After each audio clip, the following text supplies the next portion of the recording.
got my Coca-Cola. Thank you. You're welcome. For the hat. All right, well, whenever you are.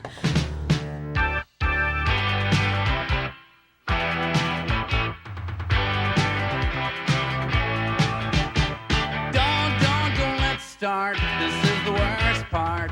Could believe for all the world that you are my precious little girl. But don't let's start. I've got a weak heart and I don't get around. How do you get around?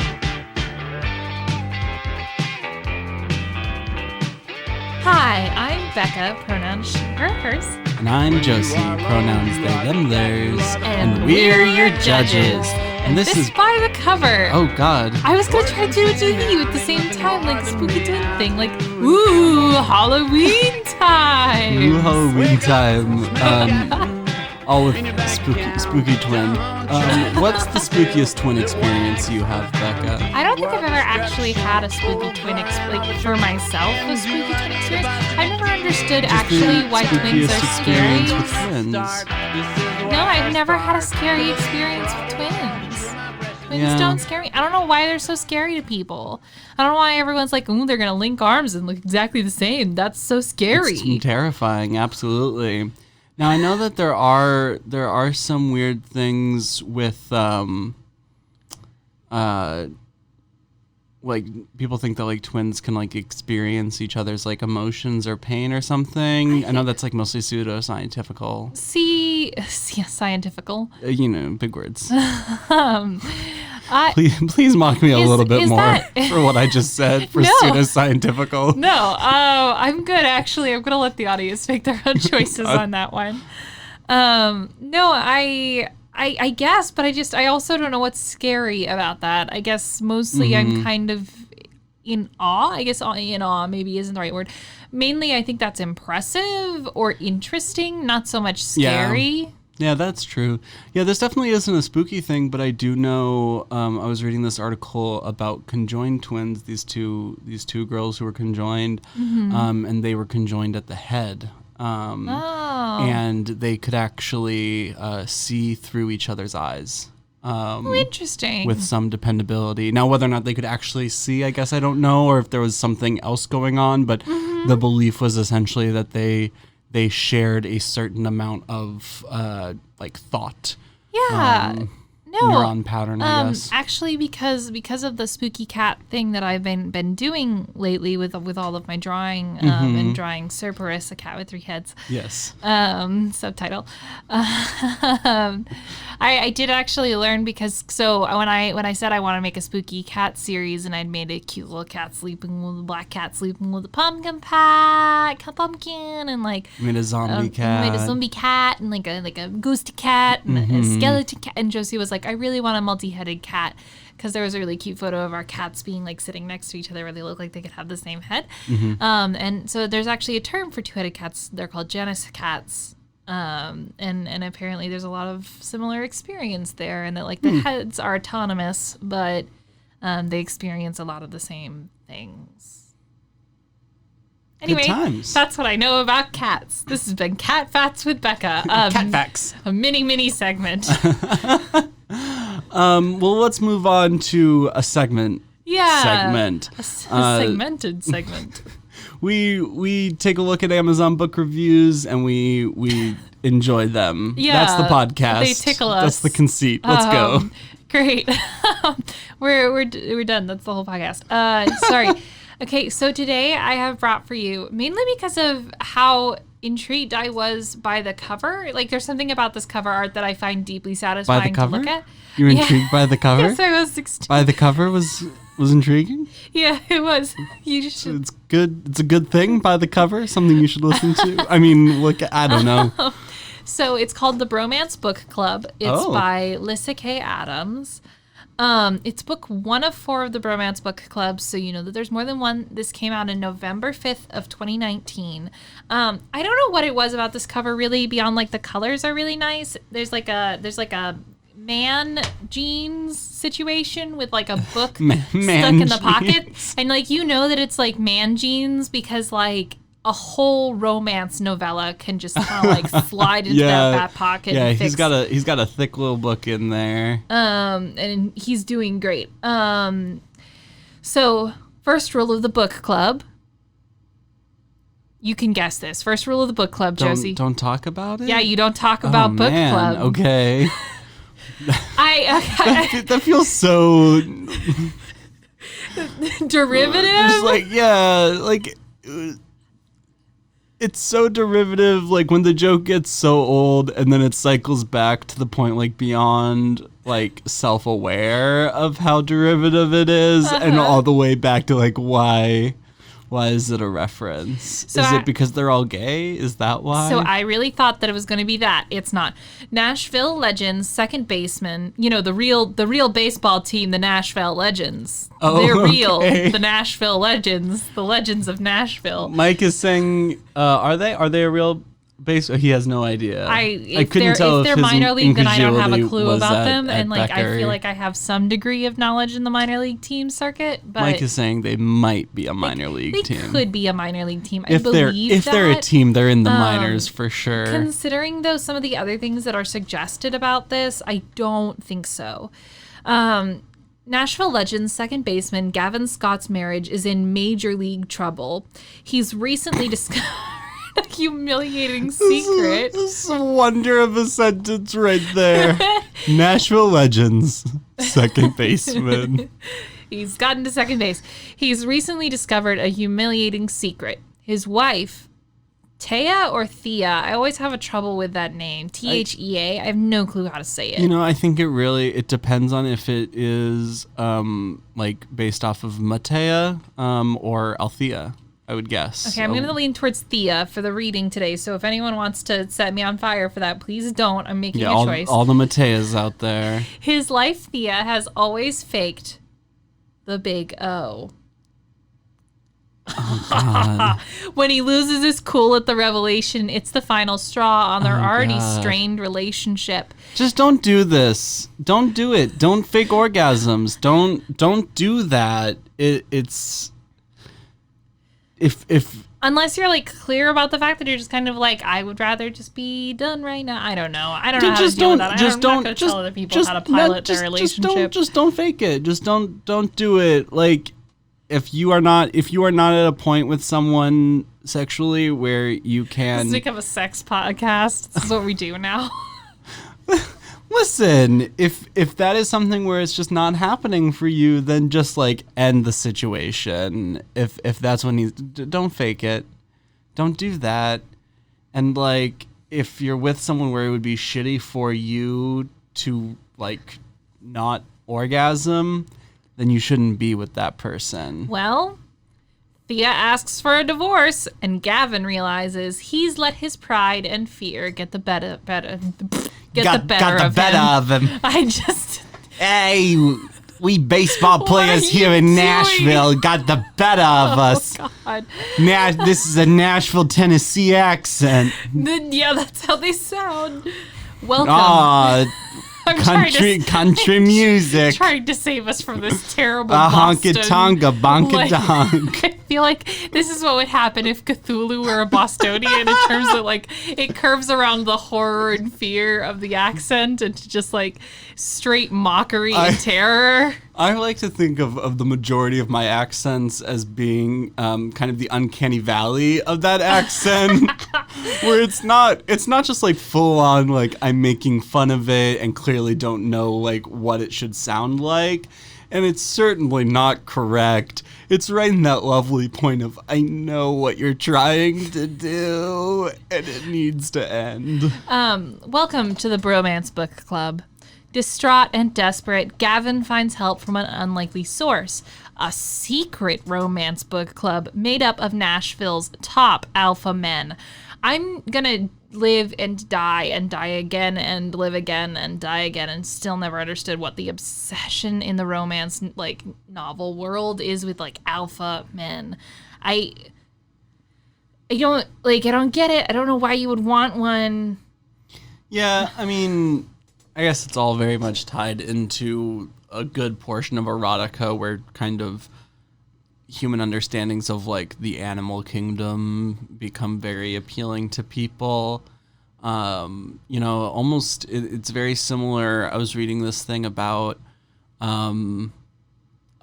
people who have like monster romance interests and how there's certain groups of people who they have kind of this like taming the beast kind of fantasy. I can get that, and I guess. And that's what it comes from, which I think is where this wanting an alpha male comes from. Mm-hmm. And this person was essentially writing like specifically from a queer perspective what monster romances have always been is it's not just that the monster can be loved, it's that the monster loves someone back for who they are and not for like what's weird about them. Mm-hmm. And if you look at like Guillermo del Toro's like Shape of Water, or where even it's, like the Disney's Beauty and the Beast, like Bella's a very odd person, and like yes, there's a lot of other things at play in that movie, and which is like it's the height of like kind of like the taming the beast type situation. But like to Disney's narrative, like it definitely is like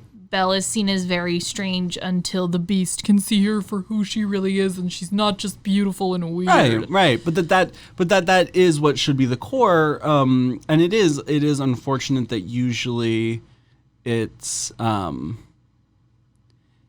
it's the way that it's presented in the Beauty and the Beast as well. And you and I just disagree on Beauty and the Beast, and Mike is gone, so he can't supervise this tangent. Should we keep going?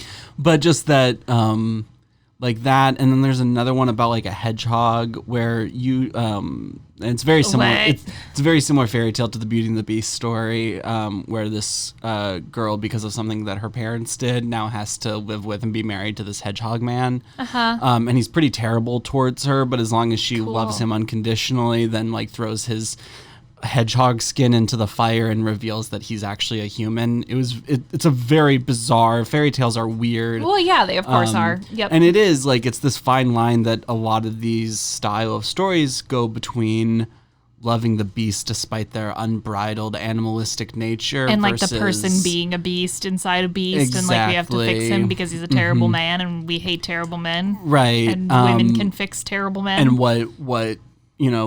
what monster romance, but some people who like monster romance really want is the idea of it's about not at all worrying about appearances because the thing is actually good, like it's a good being, which is not really the narrative of like Beauty and the Beast. Anyway, opinions. With the help of their current read, a steamy regency titled Courting the Countess. I'm sorry that I just like melted there. That's a regency titled Courting the Countess. The guys coach Gavin on saving his marriage, but it'll take a lot more than flowery words and grand gestures for this hapless Romeo to find his inner hero and win back the trust of his wife. That's right. Wow. The bestseller rank kind of got me. I caught my attention because it's number 1048 in sports romance books. Okay. That means there maybe is a sports romance somewhere else on Amazon that is not specifically books. Concerning. Number 981 in women's friendship fiction. Doesn't seem to have a lot to do with women's friendship. And number 543 in sisters fiction. What? Yep. It's number 543 in sisters fiction, despite the fact that the book description has none of those things besides sports romance in it. I wonder if this isn't a situation of the author maybe being in these genres. The reviews will make things clear. And I think that'll actually complicate our opinion on this. So George gave this 4 stars, loved the premise, execution marred by 2 unlikable characters. Now, I really like how George starts off this review because he no homos so hard it hits the fucking sky. I freely admit I am a guy who is a huge fan of contemporary romance. Don't like Regency romance and have bad memories of 1970s era ripped bodice novels and the book covers. I also don't get grief from guys for reading romance novels. Men don't mind that I read romance novels. Given my background and experiences, I was intrigued by the idea of a secret romance book club for men to better understand women. I didn't initially like the idea of the guys using a Regency novel as Gavin's manual, but it was well done and led to some humorous lines. I liked Gavin's willingness as well as his resistance to the idea in order to romance his wife back. I also appreciated that Thea had her own issues that she had to recognize and repair so that both Gavin and Thea contributed to the problems in their marriage. What I didn't like was Thea's sister, Liv. Romance Book Club member Mac, and the author's views on toxic masculinity. What? Liv was a sister that Thea didn't need. Liv was toxic towards marriage and Gavin, but I truly despised Mac and he was just a toxic jerk to everyone. I could not see any reason he was a member of the BBC, as he was a single guy and treated every member poorly. The BBC. That's not great. That's not great. No one would ever put up with his behavior in real life. The only reason I could see for his character here is his role as the male main character in the second book. That's right, we fix Mac in the second book in the series. Good. Toxic masculinity, TM. Toxic masculinity, because his name's Mac. Is mentioned 3 times in the book. The first states pumpkin spice latte is denigrated because women love PSL, but pumpkin spice is everywhere in the fall, which seems at odds with societal condemnation. PSL, toxic masculinity. Okay. We do make a lot of fun of pumpkin spice lattes, though, now, don't we? We definitely do, and acknowledging that corporations pick up on consumer trends and blow them way out of proportion doesn't change the fact that the hatred towards pumpkin spice as a flavor was only directed at women who were consuming getting lattes. I would eat pumpkin spice year round. I just don't know why we can't just have it year round. It's a good flavor. We should just have it all the time. Thank you for coming to my TED Talk. You can make it year round if you want to. You can leave your friends behind. Pumpkin spice latte, toxic masculinity, then leads to the statement that romance novels aren't taken seriously because of toxic masculinity. If there really is a societal dismissal of romance novels, maybe it is because the image is of cheesy bodice rippers. And the RWA survey says that I don't know what that is. Romance Words of America. Romancing women all the time. You bisexual. And the RWA survey says 19% of romance readers are men. The second and third... How could there be sexism? There's no sexism if 19% of readers are men. When I, a man, read? How can sexism? The second and third instances of TM involve Mac and Gavin, and I couldn't determine if the author was serious or not in invoking TM. My reading of the book shows both Gavin and Thea both have toxic issues, behaviors, and lack of communication that almost destroys their marriage. So is TM really the problem in the book? Got him. Women have issues too, so therefore toxic masculinity is the real. And again, the fact that she's been faking her orgasms this whole time is clearly based in his own self-image issues. Well, and the fact that he throws a fit the second that he learns that she's been faking. Yeah. I do recommend this book. The concept of a bromance book club so guys can learn to understand their wives better is original, and except for the Despicable Mac, great to read.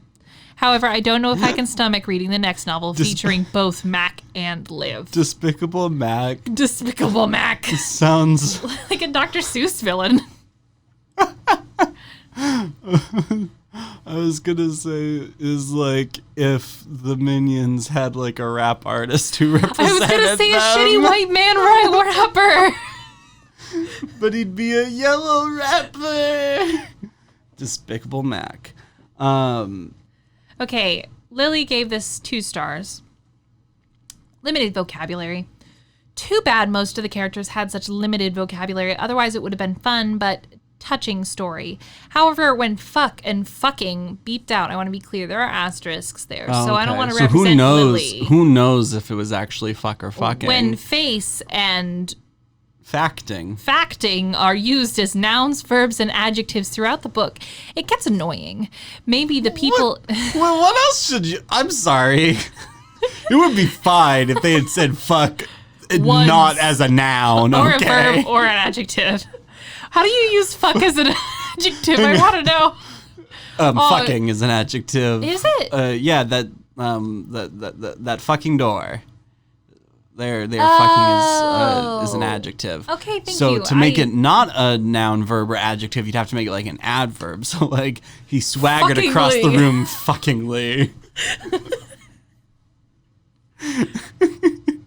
You're looking absolutely fucking tonight. No, that's still an adjective, isn't it? Yeah, I don't know.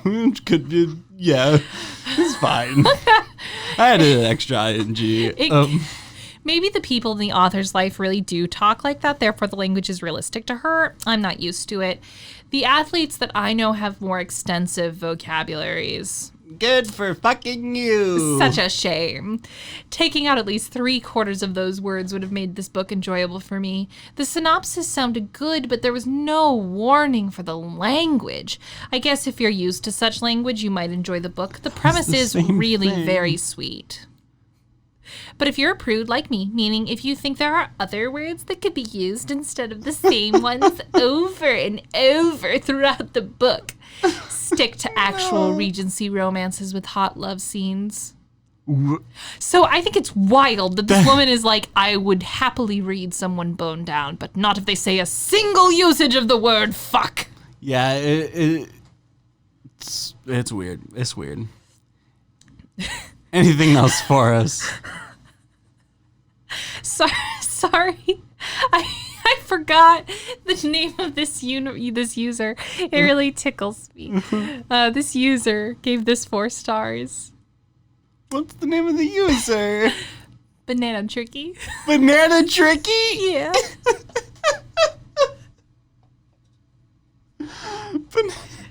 Banana Tricky. Sounds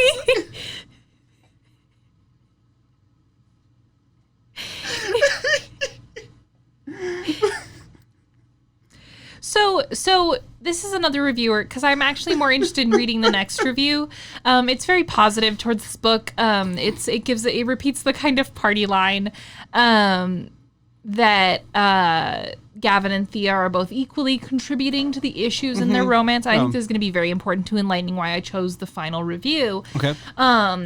The other thing that I think is important to note is this little bit of information that she gives us about the book content, which is humiliated Gavin after learning that his wife doesn't orgasm. Right. Retreated to the spare room, then gave her the silent treatment, which led to the separation. Cornered in his skanky hotel room where he is drowning in a bottle of whiskey. Oh, God. Gavin is introduced to the top secret men's book club where they read historical romance to learn how to understand women. Do these men hang out at a hotel? I guess. I don't know. He's kicked out of the house. I don't know what happens to people. Maybe he's like reading the phone book or something. So now, for our final review, for instead of a Gideon's Bible, it's a flyer. It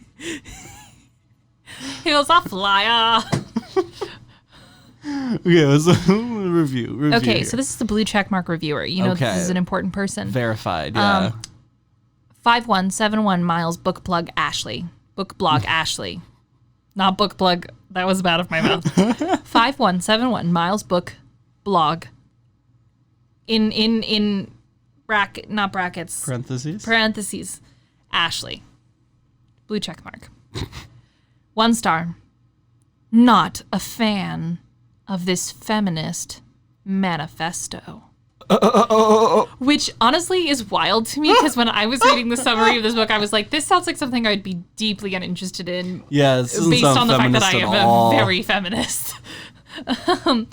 Woo! Where to start with this problematic train wreck of a book? The Bromance Book Club is a fun, endearing, and exciting concept. Unfortunately, it should have remained a concept because the execution of this story was the worst I've ever experienced. As my friend concluded within the first 20 pages of reading, Gavin didn't need to win his wife back.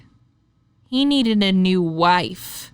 I felt nothing but pity through Gavin throughout this story and any real-life Gavins who have had to deal with monsters like Thea. This book starts out with the characters contemplating divorce after Gavin discovers that his wife has been faking the big O for their entire marriage. However, this isn't the real issue. Thea asks Gavin to leave some sort of test regarding his mind-reading abilities. Leave as some sort of test regarding his mind-reading abilities. Apparently, she didn't actually want him to leave, and when he did as she asked, she decides to hold this failure over his head for the entirety of the story. What? What? This is where the book club comes into play. The guys decide to mend Gavin's floundering marriage by consulting a romance novel. This sounds like a cute idea, but things continue to spiral further down the toilet. Unfortunately, the guys' dialogue in the story did not resemble real male conversation in the least. You know Something how that you men can codify. Every interaction